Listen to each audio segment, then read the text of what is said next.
Anthony Davis off to a great start so far. Had an easy night in that win Sunday in Memphis. Then again, most things are looking easy for the Lakers these days. They're 3-0 on a 4-game trip that concludes tonight, again with the Grizzlies in Memphis. Part of a Center Court Tuesday night. Welcome into the CarMax pregame here from our NBA TV World Headquarters in Atlanta. That's Channing Frye. Candace Parker is with us here from her throne at home. I'm Matt Weiner. Good to see you with us. Candace, Happy New Year. Happy New Year to you both. Can't wait to see you guys in person. That'll happen sooner or later at some point. Candace will be in. Happy to have Channing with us here as well. You ready for a little Laker Grizzly action tonight? Yeah, basketball's basketball. I remember when we didn't have nothing to watch, and I was watching, Dora the Explorer with my daughter. So I'm glad to be watching basketball now. Dora. It's catchy, right? Yeah. It is catchy. My kids are a little past that now, but it's still stuck in the head. I got a baby. All right, let's bring in Grant Hill. He'll be calling game one of our doubleheader tonight. Lakers and the Memphis Grizzlies with Brian Anderson. Grant, good to see you. Lakers, 3-0 in this trip right now. They're 5-2 on the young season. It feels like the challenge is more internal than anything. What are they working on in terms of development, in terms of improvement? Between now and I know we're already looking ahead, between now and the postseason? Well, Matt, we had a chance earlier, about 30 minutes ago, Brian Anderson and I, to talk with Coach Frank Vogel. And he talked about really just managing this season and keeping them sort of mentally engaged, but also their minutes, making sure that, LeBron, AD, their core guys can get through this season and be at their best, of course, at the end of the year. So that means, of course, relying on their bench, which they did a great job of last year and certainly doing the same thing this year. But, they're still the same Lakers. They're the champs. Their defense is great. Their offense, particularly their fourth quarter execution this year, has been phenomenal. They've just kind of gone out and taken care of business. They've done a masterful job here on the road.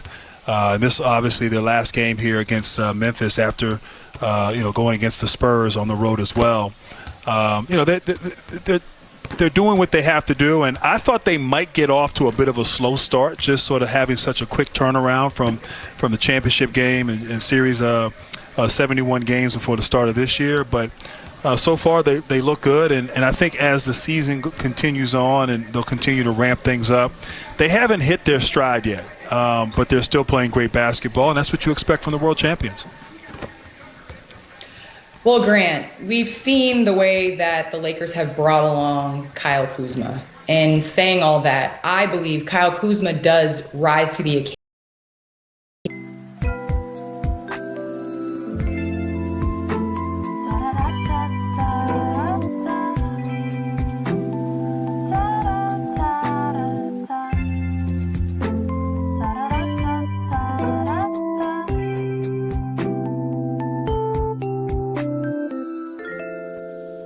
Ngoài hè phố mưa rào vắng tanh, ta đứng chung ô chờ đợi, kìa tia nắng mai nào hé môi.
occasion when either LeBron James is out of the game or Anthony Davis. As we saw earlier in the year against Minnesota, he exploded for 20 points, most of which in the first half. He was extremely efficient. I know Laker fans are waiting for him to become that third guy, that dependable third guy. But it seems as though when both of LeBron and AD are on the court, Kyle kind of struggles a little bit. So where do you see that he fits in tonight, and how do the Lakers get him going consistently when both of those guys are on the floor?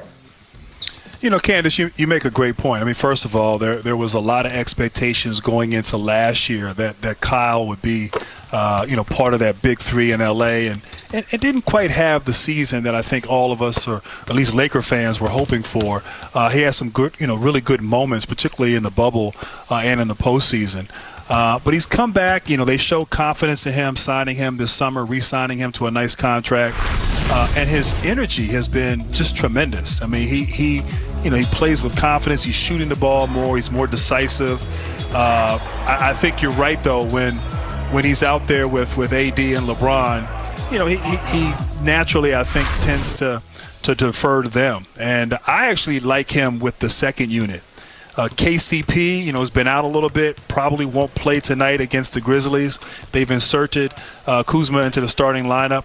But I like him with that second unit, the energy of the second unit with Schroeder, along with Harrell inside.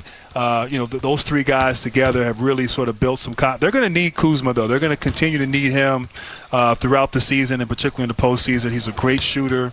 He can get hot. And he's a guy that I believe can win win a quarter, win a game for you when it really matters in the postseason. So he's still young, he's still learning and growing, but I like where he's at right now. And I think when LeBron and or AD are out of the game, it's a chance for him to really get going. Grant, you mentioned the bench in Montrez and Schroeder. How do you think they've done so far, and what do you think their impact is going to be over this long, kind of full of so many different variable seasons, especially with COVID and injuries and sitting guys? How do you think their impact is going to be this year? Well, it's going to be huge, Channing. I mean, last season, with all due respect to LeBron and AD, the Lakers bench was so crucial, so critical to their success. I think they played the third most amount of minutes. And as we, move ahead to this year, coming off of last year, the unconventional season, the unconventional offseason, the bench has changed a bit. But that bench is going to be, I think, something they're really going to lean on. And in Sunday's game against Memphis, the bench, Montrezl Harrell, and then Horton Tucker, they both came in the second quarter. The Lakers were down, and they got them going, really got hot that second quarter, gave the Lakers a nice cushion, a nice lead going into halftime. Of course, in the fourth quarter, LeBron James just took over, as LeBron James can do. But that bench will just sort of help with Frank Vogel's big master plan of. Đông vẫn thấy mình cô đơn. Con đường về đã đi càng ngàn lần. Trở nên lạ lắm, không sao quen thuộc. Ô kìa, bóng đèn đường vẫn lững lơ. Chờ tôi, chờ tôi. Bụi hoa giấy hiên nhà lắng nghe. Tiếng mưa dù dịu dàng. Mùa hè sắp quay về với tôi.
monitoring their minutes, thinking big picture, having Harrell. His chemistry with Schroeder has been fantastic. When Kuzma is able to slide back to the bench, you have a bench, I think, that might be even more explosive than last year's Lakers bench. So it's exciting for them. Caruso's out. He's been out for a while. We know how important he is to this ball club. So when they get healthy, which is right around the corner, this bench, I think, will really serve them well in the regular season, but also Channing in the postseason. Swiper, no swiping. Hey, Grant, as for the Grizzlies, they'll have their fourth straight game without Ja Morant tonight because of that ankle injury, and obviously he is everything to them on both ends of the floor at this point in his young career. For Taylor Jenkins, is the approach that we're going to adjust the way we play, or we're going to try to do the things that we do with Ja Morant in the game, only with Tyus Jones and others picking up the slack? Well, it's tough. I mean, Ja Morant, as you said, Matt, means so much to this ball club. And, he puts so much pressure on the defense. He gets in the paint. He sets everybody up. He has a confidence, a swagger that's infectious.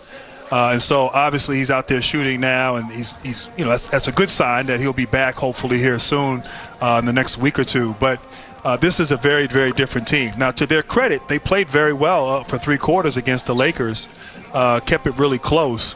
Tyus Jones has stepped up, and he's looking to be more aggressive. He's playing better defense.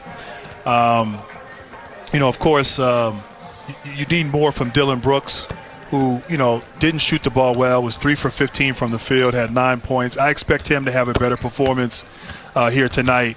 And then Kyle Anderson, I think a lot more is used through him. Kyle Anderson has come back. He's been more aggressive this year. He has career highs in points and rebounds. He's shooting the ball better from the perimeter with more confidence. And now with Ja Morant out, is really by committee. You can put the ball in his hands. He has a great IQ.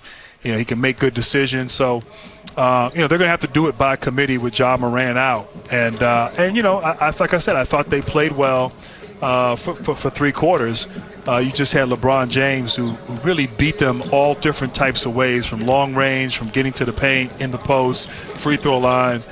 He was at his best in the fourth quarter. And, as you know, when great players get hot, it really makes it difficult in terms of trying to stop them. So, but if Dylan Brooks can really step up, and if they can just continue to build off of the performance they had for three quarters on Sunday, they feel that they have a chance here against the world champion Lakers. Grizzlies obviously aren't the first team to be victimized by LeBron James in the fourth quarter of a game. It's happened a few times before. Look forward to the call tonight, Grant. Grant and Brian Anderson will have it for you. The Grizzlies hosting the Lakers tonight at the top of the hour. Channing, let's talk a little bit about Ja Morant, and we talked about what he means.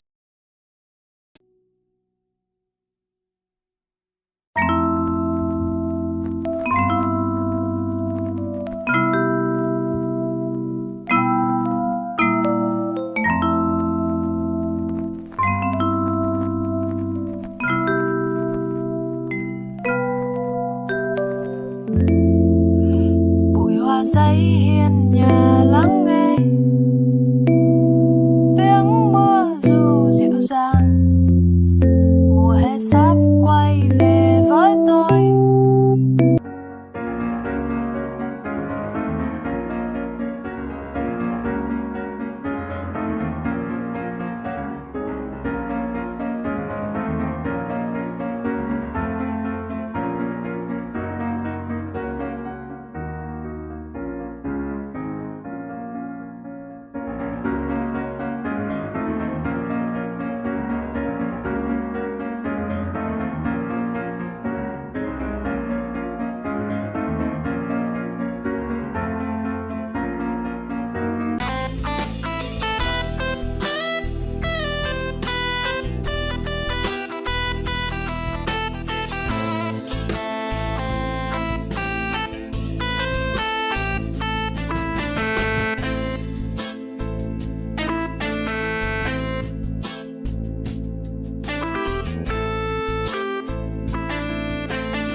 to this Memphis team, and a lot of teams are built around superstar players, right? They give the ball to their guy, and the offense is kind of predicated on that.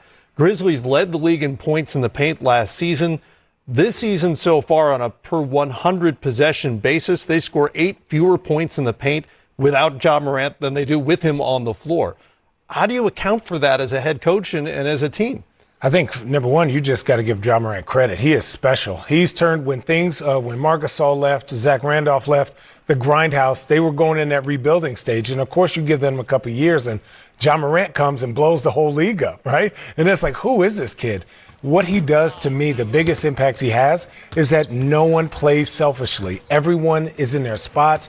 They're doing their role. You know, Dylan Brooks is shooting because he's a shooter. You know, Valanciunas has that energy. He's physical. And Jaren Jackson Jr. is when he's hot, he's hot. But it's all because Ja Morant is going to find the right person. He's a great leader for that team. He's a great person for that city. And he's great as a culture guy for that organization. CP, how do you play a specific style the way the Grizzlies have with Morant in the lineup when you don't have the guy that makes that specific style work for you? Well, I honestly think it's an organizational thing. It's the type of culture that you're trying to build around. You might not have the guy, but the guys around it are eventually when Ja gets back and gets healthy, you saw his percentage. You heard what Channing had to say regarding his unselfishness, and I don't think you forget that. When you're building a young team and you're trying to develop them into winners, there's a certain standard and there's a certain culture you play with. And just because Jaren Jackson Jr. has been out, they haven't been making excuses about them losing games or not being able to close out games. And that's going to be the same with Ja Morant. It's the same expectation. And you're going to see that these guys are going to play with a chip on their shoulder. And these guys are going to continue to play the way they've always played, and that's unselfish. And in the meantime, every game that the Grizzlies play without Ja and Jaren Jackson Jr. on the floor together sets them back just a little bit as they try to figure out who they can become ultimately. Yes. All right, lots more coming up here on the CarMax pregame show. Was Steph's 62 Sunday night the greatest offensive performance in Warriors history? We'll litigate that question just as Candace Parker presiding.